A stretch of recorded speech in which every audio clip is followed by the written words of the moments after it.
At an intersection controlled by a stop sign, you must become completely still at the appropriate area. When there is a stop line, you must become still behind the stop line. When there is no stop line, you can then stop just before the sidewalk. When there is no stop line or sidewalk, then you must become motionless behind the edge of the roadway.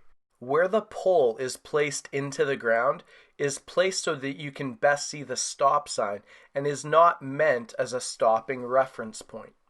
Stopping needlessly behind the metal pole can drastically limit your visibility. So when there is no stop line and no sidewalk, you can stop just before the intersecting roadway. This will give you the very best sight line available. In Winnipeg, it's fairly rare to have a stop line at an intersection controlled by a stop sign. However, it is very common to have a sidewalk at an intersection controlled by a stop sign. When this is the case, make certain no matter what you stop behind the sidewalk. Even if it obscures your visibility from vehicles, you must first stop behind the sidewalk and verify that it is safe from pedestrians. When stopping behind the sidewalk, sometimes you'll be left with inadequate visibility. You cannot just leave from that point. You then have to creep forward until you can see far enough down the roadway that you know that it is safe to leave. When you're leaving a two-way stop where the side traffic does not have a stop sign, as you creep towards the edge of the roadway for a better view, if you notice there is indeed a car approaching, know that you'll have to stop for a second time and stay there until that car has passed and it's safe to go.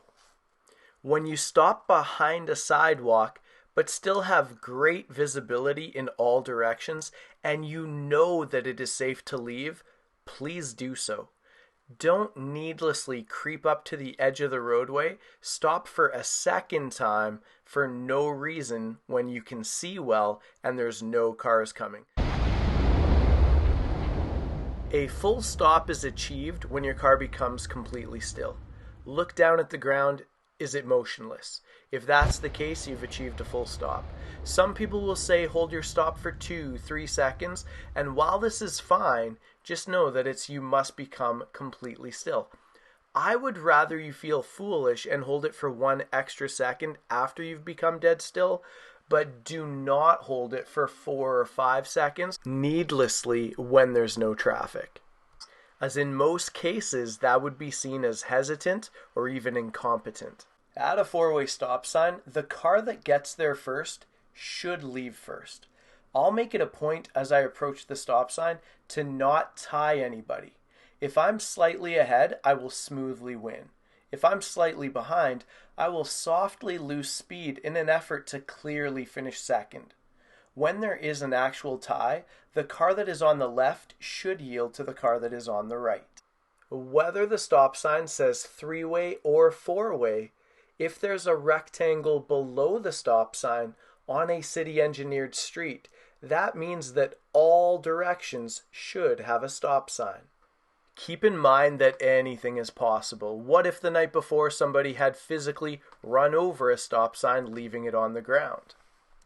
Also note that parking lots are private property. Property staff have the right and ability to order signs, place signs in a manner that they see fit. There are several malls where you might see a rectangle below saying 3-way when it's a 4-way intersection, and you must look out in that at least one direction of traffic may travel through without a stop. There are times where a stop sign is really difficult to see, maybe a tree in the way or something along those lines. When this is the case, try to look at other edges of the intersection. Perhaps the oncoming traffic, you can see the back of a silver octagon, or the side traffic, you might see that there's a rectangle below its octagon and everybody must stop. Sometimes there's inadequate room to place a stop sign where they would like to. In this case, they have to place the stop sign before the driveway. Know that you can block the driveway and stop in front of it. You just need to stop before the sidewalk. You must park 9 meters away from a stop sign. That being said, make certain, even when a car is parked relatively close to a stop sign, you have to do your best to try to come back to your proper lane and stop before the sidewalk. Even if you have to be on somewhat of an angle, better to stop before the sidewalk than to pull through the sidewalk and do your first stop too late. There are times where you will notice there is a stop sign on both edges of your boulevards. As you arrive, if there's a stop sign on both edges, that means both lanes travel in that direction. Now, regardless of if there's a stop sign or not, you have to do a full stop whenever exiting a back lane, a parking lot, or a driveway. This is called an implied stop. That concludes our look at stop signs. Just keep in mind you must always do one full stop where you become completely still. Where you stop is dictated by what exists at that intersection.